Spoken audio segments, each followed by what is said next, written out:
My name is Miracle Love. This is another episode of Mindful Mondays with Miracle. This episode we'll be talking about suicidal thoughts and attempts. Our guest speaker today is Jatavia. Hello, y'all. Thank you for being on the show. I would first like to say I'm super glad you're here because a lot of people with suicide, they don't get to tell their story. So I'm glad that you are here to tell what you've been through, and rest in peace to the people that have taken their life because the voices got too loud and they couldn't do the struggle of life anymore. So I'm super glad you're here today. Thank you. So what was going on in your life when you were having the suicidal attempts or the suicidal thoughts? I can remember dealing with suicidal thoughts at a younger age. What age? Probably I was in like 6th, 7th grade. At that time, I was dealing with adjusting to living with the disability. And from being homebound for like a month and then transitioning back into public school after my surgery process. And then after going to school, like being picked on and things like that. More so around that age, which is like being older now, thinking about it, it's like, wow, I was so young. And I was having those thoughts. Like, Yeah. And that's scary because like kids these days are doing it like elementary, middle, like you were saying. So it's very scary to think that people can have that and you not even know it, or people really don't know that words hurt.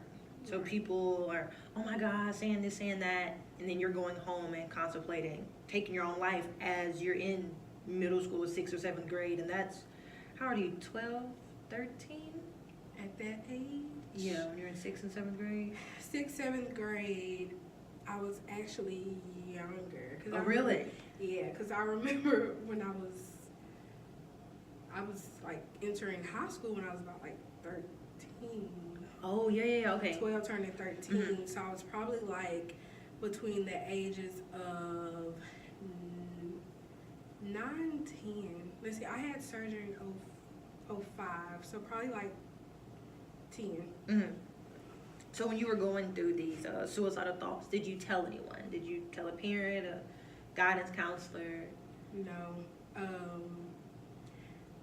It wasn't like an all day thing. It was like more so when I went home. You know how whenever you come home from your day, come home from school, it's time to go to bed. You laying there, and you know you get to thinking about everything. You get to thinking about your day. You get to thinking about your life. It was more so that, and I didn't tell anyone. It was just something that I felt and something that I just kept inside. Like, I don't really know if I was afraid to tell someone at that time or what exactly it was, but I never talked about it. And most of the things that, you know, transpired during my childhood, I didn't even get comfortable with telling people until I got older. So, Well, for me, I've actually dealt with suicidal thoughts as well. I've lost my brother, and I lost him in 17. 2018 was a really bad year for me. A lot of my family don't know this, but I can understand where people are coming from when they say the voices are getting louder, the voices are telling me to do it. Because I would literally be in the shower and I would see a razor, and I'm like, I miss him so much. I want to do this. And I would think about my sisters, my other siblings, and my parents. They just lost one kid. They can't bury another. And I understand where people are coming from. They'll say, hey, it's hard. And I would put on a smile, hey, I'm okay. But nighttime, I'm getting in the shower. I'm like, I want to slit my wrist. Like, I don't want to be here. It's hard. I don't know how people do this. And I'm so thankful that I had the strength to reach out and got help and to still be able to be here today with no scars or anything like that.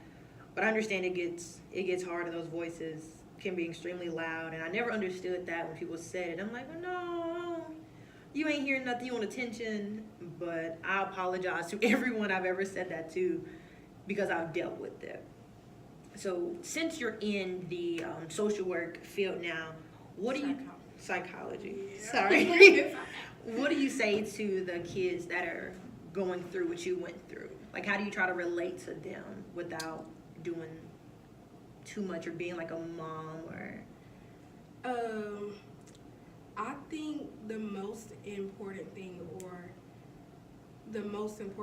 I do when I'm working is being able to get the person to understand that these are thoughts, Mm-hmm. and it doesn't have to become actions. Mm-hmm.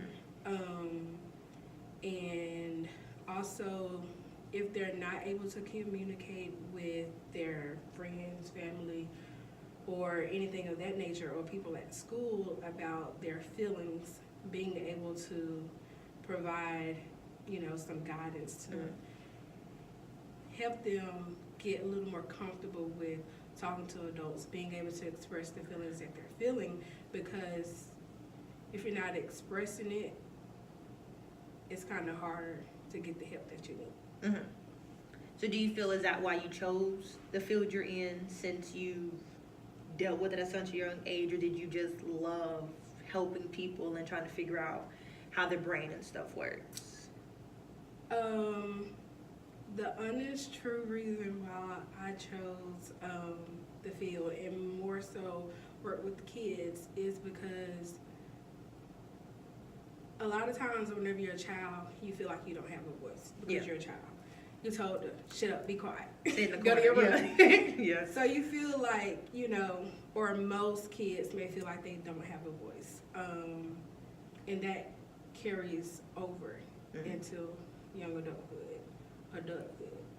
And I believe that if you can get the help that you need at a younger age, it won't transpire over until adulthood. Or if it does go over, it's not as, I guess, big of a situation. Because, like they say, hurt people. Yeah. So when you were dealing with your suicidal thoughts and stuff, even though you said you didn't tell anyone, was it because you were afraid of your family's reaction, or you didn't know how to put it into words of what you were feeling? I think it's more so both. Really? Why you said that? One, family reaction. Yeah. Especially as a child, if you say something, it's usually, it's nothing, or you crazy, something like that. And then also not wanting them, I guess, to know, because not knowing how they would respond to it.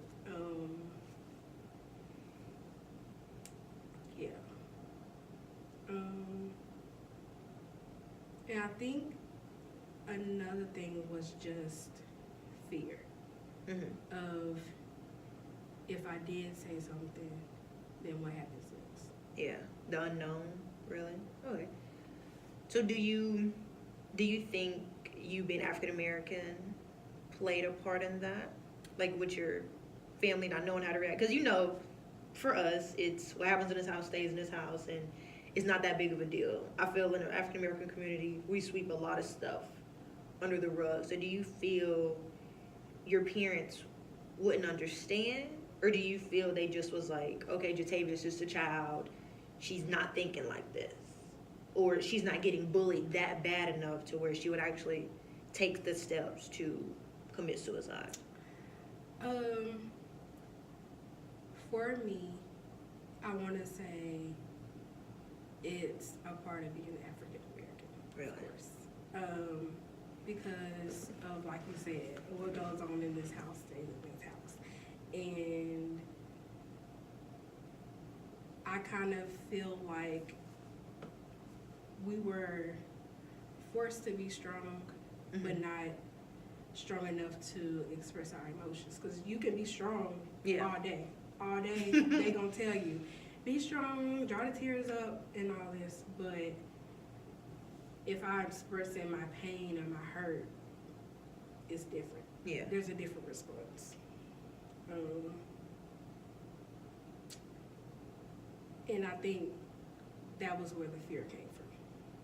And that's where most people's fear comes from is, people, family members not being able to understand. Or, as you know, whenever you're growing up, you can't cry. Yeah. You try to tear up. You fall and Shut they want up. you cry. Yeah, like. Yeah. So it's like, if I can't cry and express my emotions the way that I feel, then how would I even be able to be comfortable enough to come to you and be like, this is how I'm feeling. These are the thoughts that are going on in my head at night. Yeah. So what do you think as a culture we could do to help our younger African American kids that are going through this? Because I know on the news I've seen at least 2 or 3 9 and 10-year-olds that have committed suicide because of bullying, because people talked about them and their parents just was like, I didn't know this was going on, or I didn't know what to say. So with your degrees in field, what do you think we can do as a community to start the conversation, or some classes maybe that could be started? Of course, classes would be great. Yeah. But I believe it starts at home first. Most of the time, like you said, parents will say, I didn't know. And that's because most of the time that communication, that dialogue isn't enough between parents and children. And whenever people say, oh, she just wants attention, it could be that, or it could not be that, which in most cases, sometimes it is wanting attention. Because as kids, if you're my parent and I'm your child, I want your attention. Yeah. I want to feel that love. I want to feel like I can come and talk to you about anything. And most kids these days, they're not getting that. It can be work. It can be kind of anything, but I think it most definitely just starts at home, creating dialogue, and also whenever you say classes, not just educating the kids, but educating the parents as well, and teaching them to incorporate that dialogue in the home, in the family, and having that conversation with the child to let them know it's okay to express your feelings. And whenever you say that age group of being bullying, around maybe 8, 9, 10, kids are exiting elementary, gravitating more toward middle school. That's like an important age group right there, to talk to those kids. Yeah. Because I know, like, for me and my siblings, my mama, she was very, like, we communicated about everything. How was your day? What homework do you have? So we always had that dialogue like you was talking about. So it wasn't hard when we was getting bullied, or if we felt someone was picking on us to, hey mama, this person said this, or they said this. Or when I was having my suicidal thoughts and stuff, I called her and she was like, okay, I love you. Let's just throw that out there. And how do you feel about therapy? And I was like, I don't know. I don't know how I feel. I don't know I'm having these thoughts. And it was so crazy because my mom and my daddy's reaction was totally different. Mom was like, I understand. Okay, let's get help. Daddy was like, do you need to come home? What's wrong? I love you. When I give you enough love. Like, daddy thought it was him. And I said, no, daddy, it's all me. It's nothing you did and nothing mama did. It's me. So, and the communication was there with my daddy too, but he just didn't know much about mental health and all that stuff. So he didn't know how to react. Mama, she's dealt with mental health, so she knew, hey, you just lost your brother. This is a great loss for you. Cool. So I feel like you were saying with the dialogue, we can get that. And I don't feel it's anything major. How was your day? Do you want to talk? Just little conversation starters like that Because I know we would do homework together with my mama. Like, we would all get on the table, do homework, or we would all eat together. Just something simple to be like, hey, how was your day? And I feel kids nowadays, like you were saying, don't have that. So that's why it's like bullying is so extreme. And I feel we need to teach our kids, hey, keep your hands to yourself. Like, that bullying isn't cool because, like, I feel words hurt. People like sticks and stones. No, words hurt because you gonna remember when you said my nose is big, but now you want to be my friend. No, I'm going to remember that because those words hurt my feelings. So I just, like you said, I feel we can have the conversation starter, and then I feel if it needs to be a genuine conversation, it don't need to be you're over exaggerating or he hitting you because he likes you. No, he's picking on your daughter, and you should do something, talk to his parents, call the school, something to see what needs to be done, just so more little kids won't continue to commit suicide. Excuse me, I'm sorry. So what would you say to little Jatavia if you could speak to her?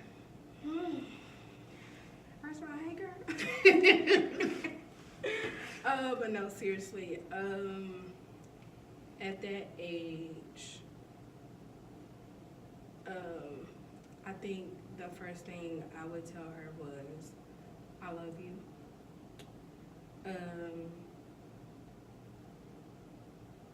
Not necessarily tell her it's gonna be okay, because I try and avoid those words because sometimes it won't be okay. Mm-hmm. But other than telling her I love her, I think the most thing would be, it's okay to express how you feel. Mm-hmm. And it's okay to need help. Yeah.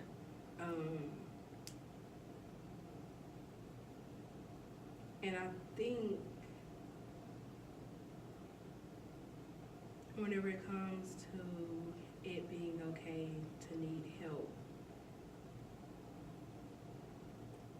how can I put this? So most of my life, most of my childhood, different things happen, and it's like I always had to be strong. Mm-hmm. Or that's what I was told. You gotta be strong. You gotta be strong. It's gonna be okay. Yeah. It's gonna be okay. And as I got older, it was like I didn't feel like everything was okay. Mm-hmm. Like everyone said it was gonna be okay. And I think that was also a part of the thoughts and mentally saying, I don't want to be here. It was never for me like any actions. Yeah. It was just more so of laying there and feeling like what I'm going through right now. It was more so of, I don't want to go through this. Mm-hmm. So if I wasn't here, I wouldn't be going through this. Yeah. It was kind of more so of that. Like, Mm-hmm.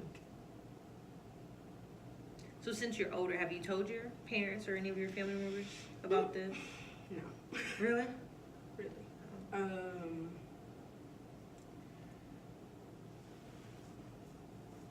can I say this? I think most and a lot of things that happened or I went through while I was a child, most of my family don't know. Mm-hmm. Some do, like my aunt. She knows about some things, and my grandma. Mm-hmm.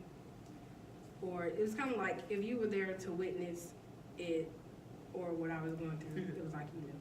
But if you weren't, Yeah. you didn't. And I think when it comes to my mom, outside of me having a disability at a young age, most of what I went through, I blamed her for it. Mm-hmm. And I feel like that affected you know, I can't say I feel like that affected our relationship and being able to have that dialogue. And now being older, it's kind of just now getting to where we can have a conversation. Really up until a few months ago, we didn't talk on a regular basis. Really? Your mom? Now, yeah. What? Yeah, my mom, the person who brought me in this world, we did not talk on a regular basis. It's just now getting to where I'm in the space of forgiveness and being able to talk to her and understand, and not just understand what I went through and why I felt the way that she did, but I mean, why I felt the way that I did, but more so of understanding what she went through as well. And that was kind of where I got to where, okay, I can't, you know, avoid her or fully be mad at her if she didn't have a proper understanding herself. Yeah. And I think that was that dialogue, that important dialogue. I feel like that's what we didn't have, that should have had throughout my childhood. I understand. Well, guys, I'm so thankful for Jatavia for being on our episode today. Catch us next Monday. We'll be talking about PTSD. Remember, it's nice to be nice, and it's okay not to be okay.